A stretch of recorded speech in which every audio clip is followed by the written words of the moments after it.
새해가 되면 이제 보통 우리가 덕담을 한마디씩 하죠. 우리 한국 사람들은 대체로 새해 복 많이 받으세요 그렇게 이야기를 많이 합니다.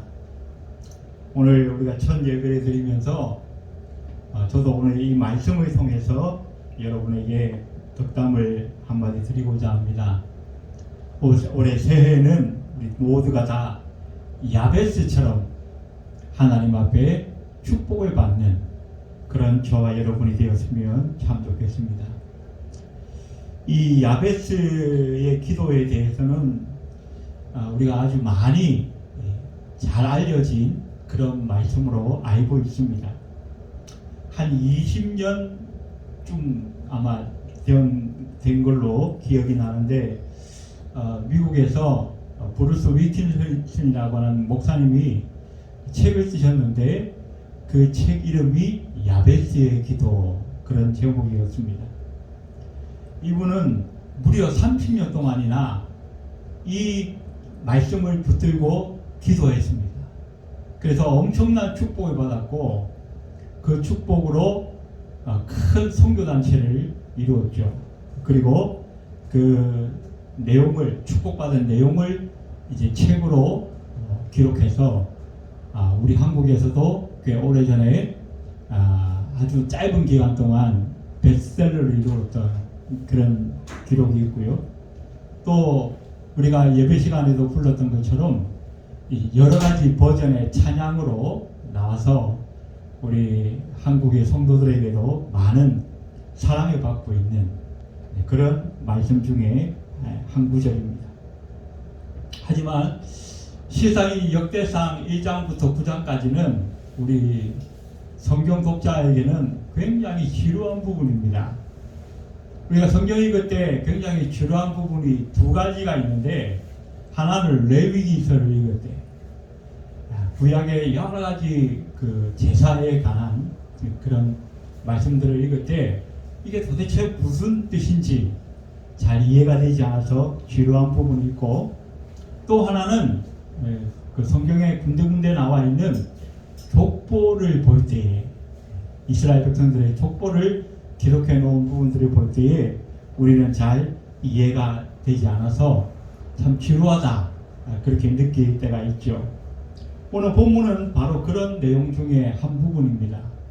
1장부터 9장까지 이 아담의 그 기록부터 이스라엘 그 바벨론 포로기까지의 그 이스라엘 백성들의 족보가 쭉 나와 있습니다. 그래서 굉장히 지루한 부분인데 그 중에 등장하는 인물만 무려 500명이 넘게 사람들의 이름이 계속 기록이 되어 있어요. 우리가 이 한국 사람들은 발음하기도 좀 어려운 그런 이름들이 계속 나와 있다 보니까 우리가 좀 놓치기 쉬운 그런 부분이기도 합니다. 오늘 본문에 특별히 우리가 기억해야 할 부분은 9절 말씀을 보시면, 그의 어머니가 이름하여 이르되 야베스라 하였으니 이는 내가 수고로 낳았다 함이었더라.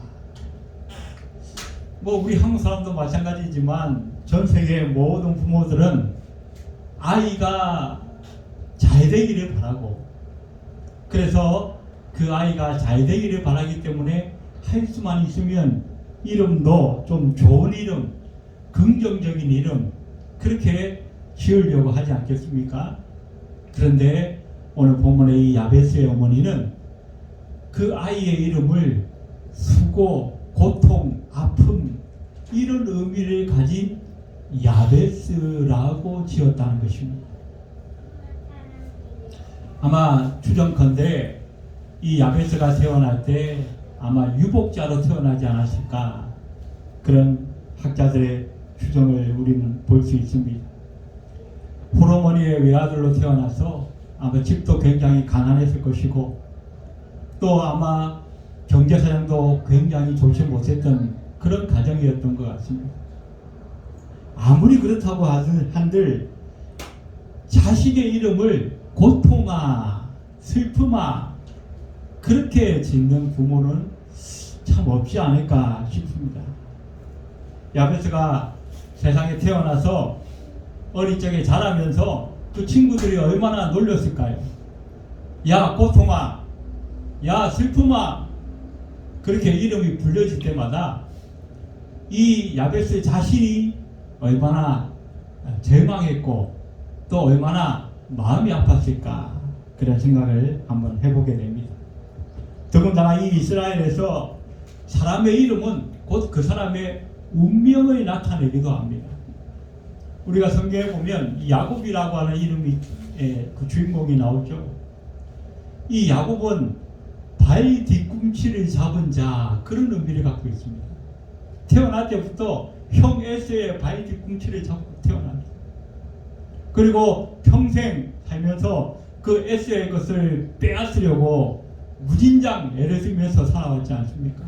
그러다가 형을 속이고 나중에는 아버지도 속이고 그 축복권을 가로챈 다음에 그 외삼촌 집으로 도망갔어요.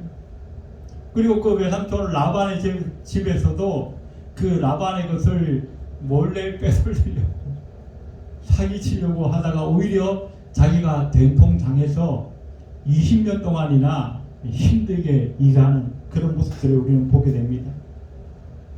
그러다가 어떻게 해요? 나중에 하나님께서 이 야곱을 긍휼히 여기셔서 이름을 바꾸어 주게 됩니다. 야복 강가에서 이 천사와 씨름한 다음에 그 이름을 야, 너 더 이상 야곱이라고 하지 마라.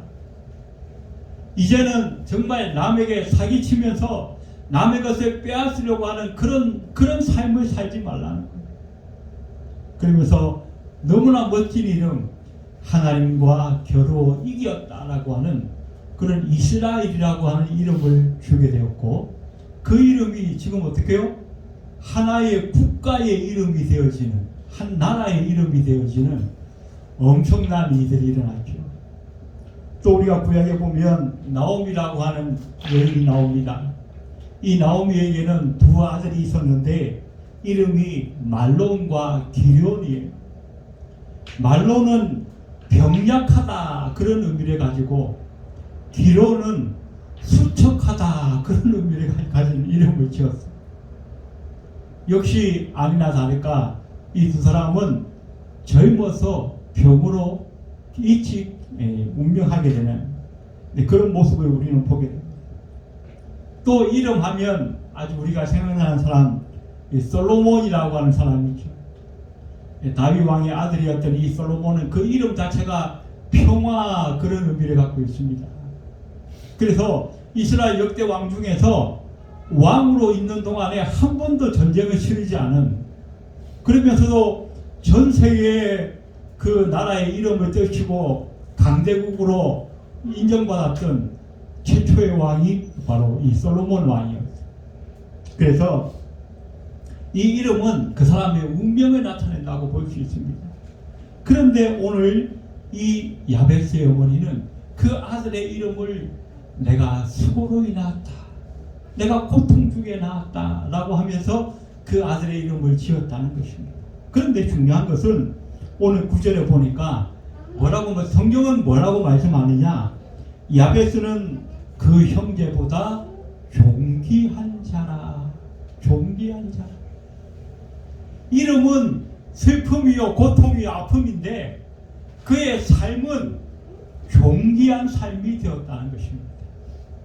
그 비결이 무엇인가, 그 이유가 무엇인가, 그것은 바로 오늘 성경에 그가 10절 말씀에서 드렸던 하나님 앞에 드렸던 기도 때문이다 라고 말씀하고 있습니다. 하나님 나에게 복을 주시옵소서. 하나님 나의 지경을 넓혀 주시옵소서. 하나님 당신의 손이 나와 함께 하사 나를 도와 주시옵소서. 하나님 나로 환난에 벗어나 근심이 없게 하옵소서. 이 네 가지 기도가 그의 인생을, 그의 태어날 때는 슬픔이요 아픔이요 고통 가운데 태어났었는데 그의 인생은 하나님 앞에 그의 모든 민족과 그의 형제들 앞에 존귀한 자로 변화시켜는 위대한 원동력이 되었다라고 말씀하고 있습니다. 우리가 올 한해, 작년 한해 이 코로나로 인해서 모든 사람들이 힘들어하고 어려운 시간들을 보냈고 이제 새해를 맞이하게 됐는데 오늘 새해 첫 예배를 드리는 우리 모두가 이 야베스처럼 우리가 하나님 앞에 새로운 변화가 일어나서 존귀한 자, 영광을 돌리는 자, 그리고 하나님의 영광을 크게 드러내는 하나님의 백성들로 이 새해를 살아가기 위해서 오늘 우리는 이 야베스의 기도의 교훈을 좀 받아서 올 한 해는 우리가 다 야베스처럼 기도하여 하나님 앞에 축복을 받는 그런 한 해가 되었으면 좋겠습니다. 자, 그러면 이 야베스가 무슨 기도를 했는가? 첫 번째는 오늘 10절에 보니까 이스라엘 하나님께 아뢰어 이르되 주께서 내게 복을 주시옵소서라고 기도했다는 것이죠. 하나님 내게 복을 주십시오. 이 구절 때문에 어떤 분은 이 야베스의 기도가 너무 기복적인 신앙을 우리에게 부추기는 거 아니냐. 그래서 원래 성경적인 그 교훈과 좀 멀어진 것이 아니냐라고 경고의 말씀을 주기도 합니다.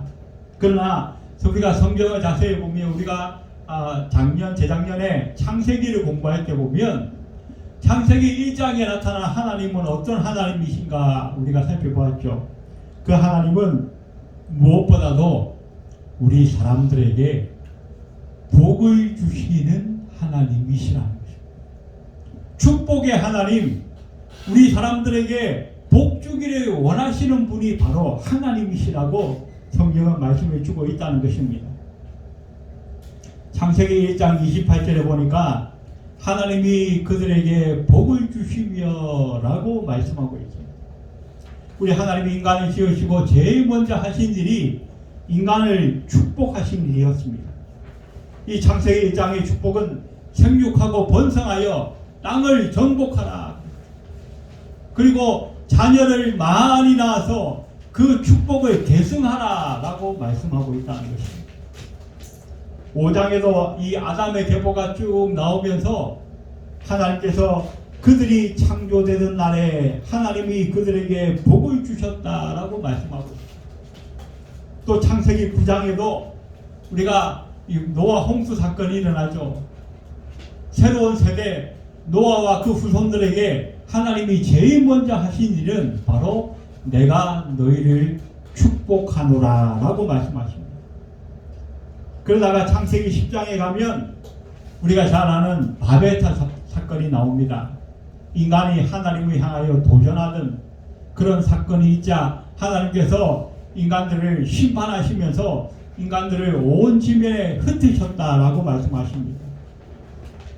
그리고 나서 우리가 잘 아는 창세기 12장으로 넘어가면 하나님께서 믿음의 조상 아브라함을 부르시는 장면이 나타나는데 그때도 하나님께서 아브라함을 부르시면서 제일 먼저 하신 말씀이 내가 너를 축복하겠다. 그리고 너는 축복의 통로가 되라 라고 말씀하셨습니다. 그래서 우리가 창세기를 통해서 우리가 보게 되는 하나님은 바로 우리 사람들에게 복을 주시는 하나님이시라.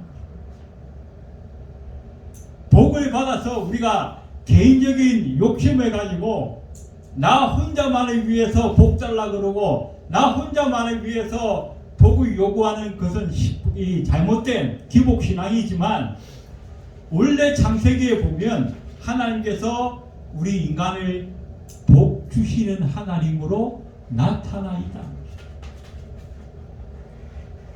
오늘 본문에도 그 원문대로 하면 하나님 저에게 주시기로 미리 창세전에 계획되어진 그 복으로 나를 채우소서. 원래 원문대로 하면 그렇게 번역이 되는 거예요. 그래서 야베스는 오늘 본문에 복을 구했다고 해서 이것이 절대로 기복신앙이 아니라 원래 하나님이 우리 인간에게 주시고자 했던 것이 복이었고 그 복을 통해서 모든 사람들에게 복을 나눠주는 축복의 통로로 사는 것이 우리 인간의 본질이요 사명이라는 것을 성경은 우리에게 말씀해 주고 있다는 것입니다. 그런데 아직까지도 많은 사람들이 하나님께서 예비하신 그 복을 제대로 누리지 못하고 사는 사람들이 많다는 거예요. 이 야베스의 기도를 썼던 이 브루스 위킨슨이라고 하는 사람이 그 책에 보면 조그만한 그 이야기를 하나 기록을 해놨어요. 한 사람이 환상 중에 천국을 여행하게 됩니다. 그래서 베드로의 안내를 받아서 천국의 이곳저곳을 돌아보는데 거기에 아주 이상한 창고가 하나 있는 거예요. 그래서 이 사람이 베드로 사도님, 내가 저 창고를 좀 구경하고 싶습니다. 그런데 이 베드로 사도가 표정을 좀 어색하게 지으면서 안 보시는 것이 좋겠습니다. 그러는 거예요. 그런데 이 사람이 자꾸 강청을 해서 억지로 그 창고 안에 들어가 보았습니다. 그 창고 안에는 빨간 리본으로 묶인 하얀 상자들이 수북하게 쌓여 있는데 그 중에 자기 이름이 적힌 그 상자도 있는 거예요. 베드로가 자꾸 만류를 하는데도 불구하고 이 사람은 그 호기심이 자꾸 넘쳐나서 강청해서 결국 그 상자를 열어보고 말았습니다.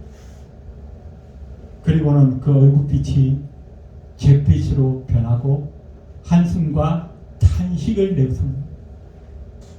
그 상자 안에는 자기가 지금껏 세상에 살면서 받을 수 있었던 많은 축복들이 가득가득 쌓여 있는 거예요.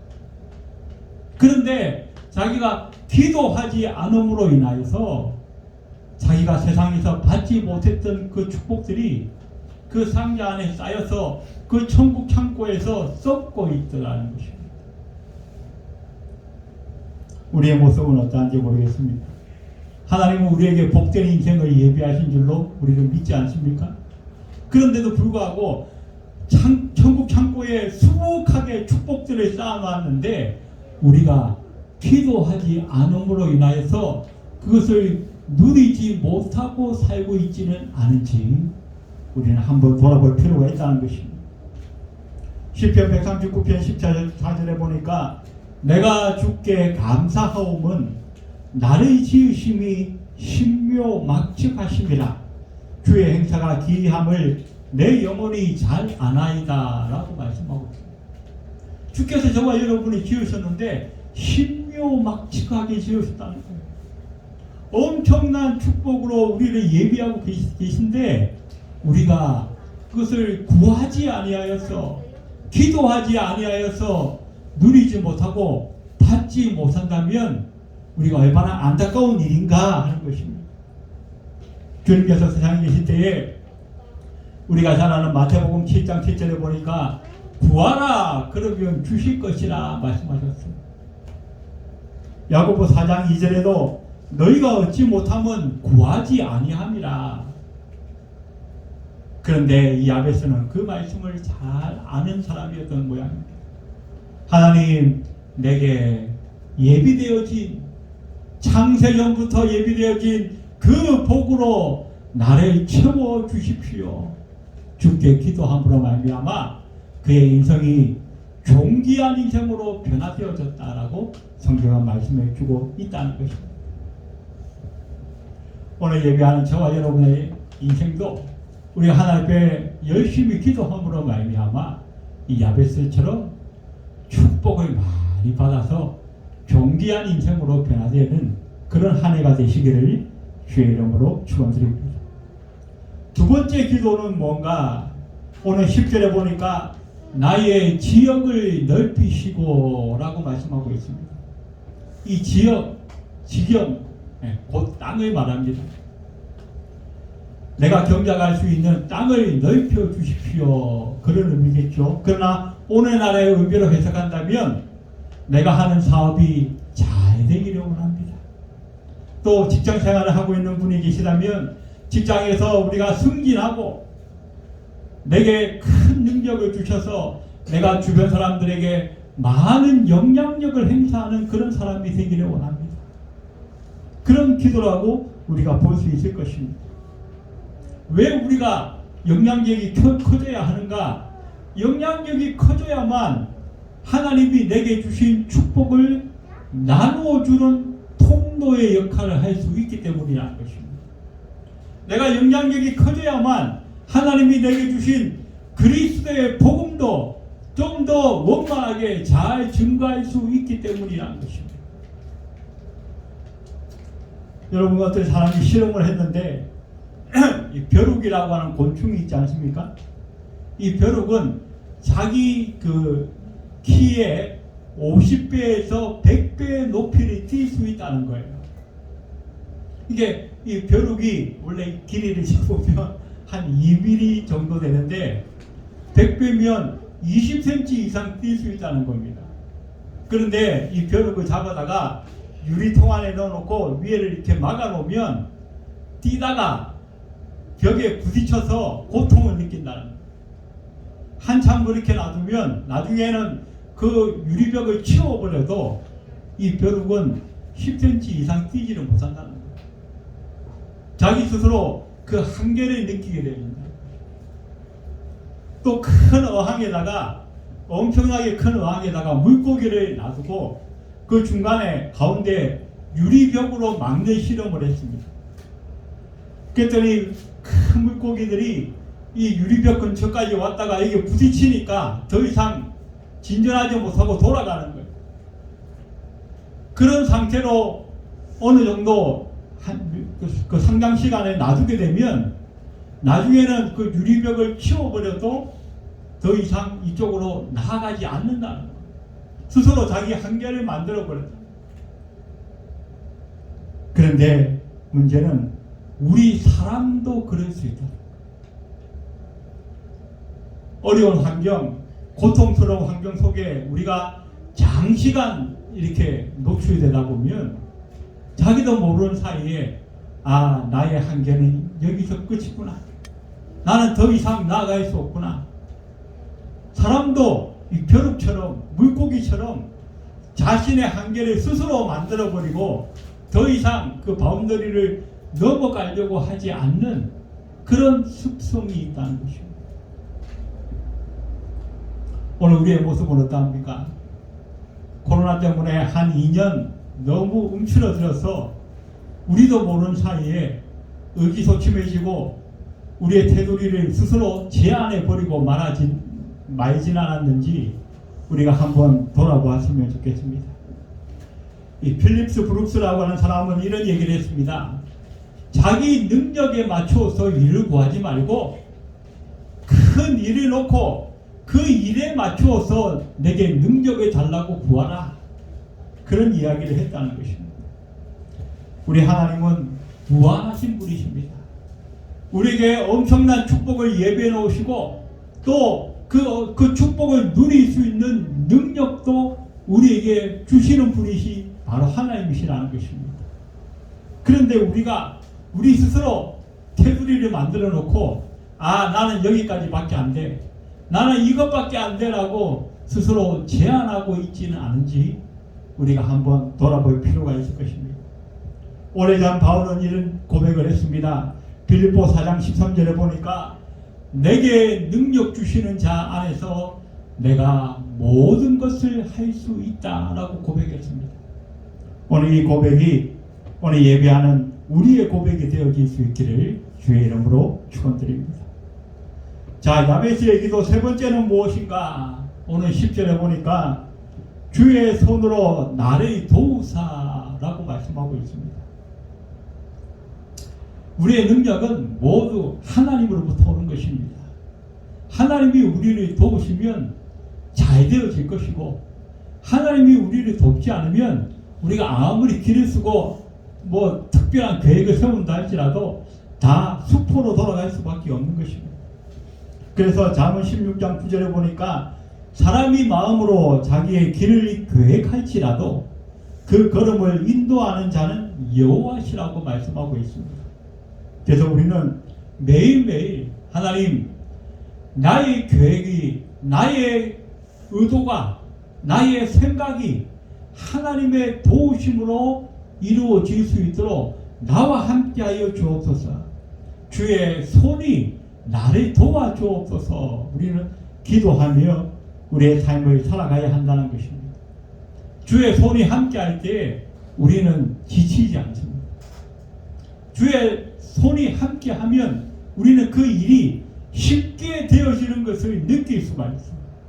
그런데 주의 손이 함께하시지 않으면 그 모든 것을 나 혼자서 다 계획하고 나 혼자서 다 준비하고 나 혼자서 다 하려고 하다 보니까 쉽게 지치는 거예요.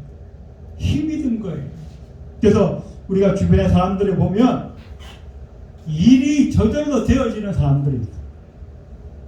또 어떤 사람은 죽으라고 하는데 일이 안 되는 사람이 있어요. 그래서 일을 죽으라 하는 사람은 쉽게 나가 떨어지고 일이 쉽게 되어지는 사람은 적어도 우리가 보기에는 특별히 뭐 잘난 것도 없는데 하나님이 함께 하시니까 그 사람이 되어지는 경우들을 우리 주변에서 많이 본다는 것이죠. 그래서 하나님이 함께 하는 사람이 되어야 한다. 하나님의 그 능력의 손이 우리로 하여금 일이 되어지도록 인도해 가는 그런 사람이 되어야 한다는 것입니다. 내가 막 하려고, 내가 막 부자 되려고, 내가 막 성공하려고 아무리 노력해봐야 그건 결국 하나님이 함께 하시지 않으면 안 되어지더라는 것입니다. 그래서 야베스처럼 하나님의 그 손이 나와 함께 하기를 원합니다. 하나님의 능력이 나와 함께 하기를 원합니다. 그래서 우리가 늘 기도하고 또 그 기도대로 하나님의 능력을 힘입을 수 있는 올 한 해가 되어질 수 있기를 주의 이름으로 축원해 드립니다. 마지막으로 야베스가 무슨 기도를 했는가? 오늘 10절에 보니까 나로 환난에 벗어나 내게 근심이 없게 하옵소서. 이 야베스의 네 번째 기도는 우리에게 닥칠 환난을 미리 막을 수 있는 예비하는 기도다라고 우리가 이해할 수 있겠습니다. 전쟁이나 건강이나 미리 막는 것이 상책인 것을 우리는 보게 됩니다. 건강도 우리 많은 사람들이 요즘 건강에 대해서 많은 관심을 가지는데 시상 자기 건강을 놓친 다음에 잃어버린 다음에 뒤늦게 깨닫고 준비하는 사람들은 참 어리석은 사람일 수밖에 없는 거예요. 한번 건강을 잃어버리고 나면 참 되찾기가 힘들다는 것입니다. 그래서 미리 준비하고 미리 기도하고 미리 예비하여서 막아내는 것이 상책이다라고 우리는 이 세상의 경험들을 통해서 우리는 알게 되어 있습니다. 우리 주님께서도 세상에 계실 때에 제자들에게 늘 미리 기도함으로 하여서 시험을 만나지 않도록 시험에 넘어지지 않도록 준비하라고 말씀하셨던 것을 우리는 보게 됩니다. 베드로가 3번이나 주님을 부인했지만 그가 회개하고 돌아올 수 있었던 것은 주님께서 미리 기도하라고 하셨기 때문에 미리 기도함으로 말미암아서 우리가 때로는 실수하고 넘어지기도 하지만 그 실수와 넘어짐이 오히려 우리에게는 전화위복이 되어지는 경우들을 우리는 많이 보게 된다는 것입니다. 우리 인간은 다 연약합니다. 다 부족합니다. 그래서 미리 준비해야 해요. 기도도 꼭 일이 터지고 나면 그때 기도하는 것은 좀 늦는 것 같아요.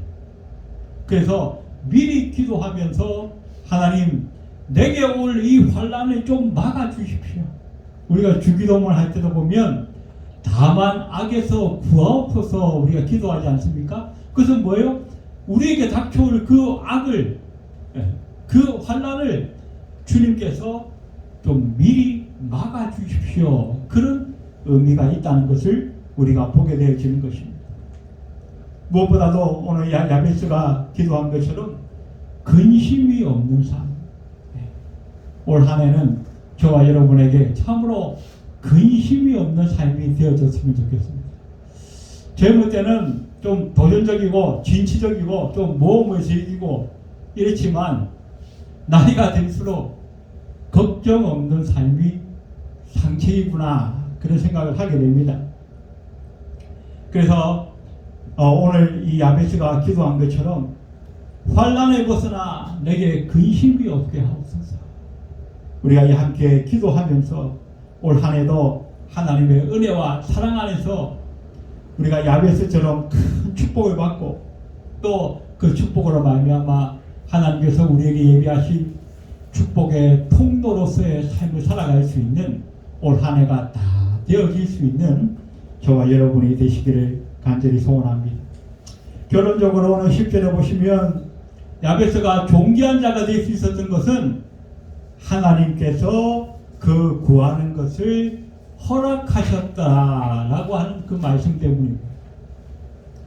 하나님께서 허락하심으로 말미암아 야베스의 그 간절한 기도, 그 부르짖는 기도를 허락하심으로 말미암아 존귀한 자, 슬픔과 고통에서 그의 운명을 바꾸는 영광스러운 자로 야베스는 변화될 수 있었습니다. 오늘도 우리가 올 한 해도 우리가 많은 기도를 할 터인데 중요한 것은 하나님이 허락하셔야 한다는 것입니다. 하나님이 응답하시면 저와 여러분에게도 그런 놀라운 일이 일어날 줄로 믿습니다. 하나님의 큰 응답을 받고 올 한 해 반드시 우리가 영광스럽고 존귀한 자로 하나님 앞에 새롭게 자리매김할 수 있는 우리 모든 성도들이 다 되시기를 주의 이름으로 축원드립니다. 기도드리겠습니다. 고마우신 하나님, 새해에도 하나님의 은혜가 필요합니다. 하나님의 의로운 오른손으로 우리를 붙드셔서 우리를 축복하여 주시기를 간절히 소원합니다. 야베스처럼 우리의 환경이 힘들고 우리가 금수저로 태어나지는 못했다 할지라도 하나님이 함께 하시면 되는 줄로 믿습니다. 올 한 해도 우리가 이 야베스처럼 많은 것들을 기도할 터인데 하나님 우리의 기도에 응답하여 주시고 허락하여 주셔서 우리의 삶이 새로워지게 하시고 변화되게 하시고 우리를 향하여 예비하신 축복의 통로로서의 삶을 온전히 살아가는 이 한 해가 될 수 있도록 주님 축복하여 주시옵소서. 예배를 마치고 돌아가는 발걸음 위에도 함께하여 주옵소서. 예수님의 이름으로 간절히 기도드리옵나이다. 아멘.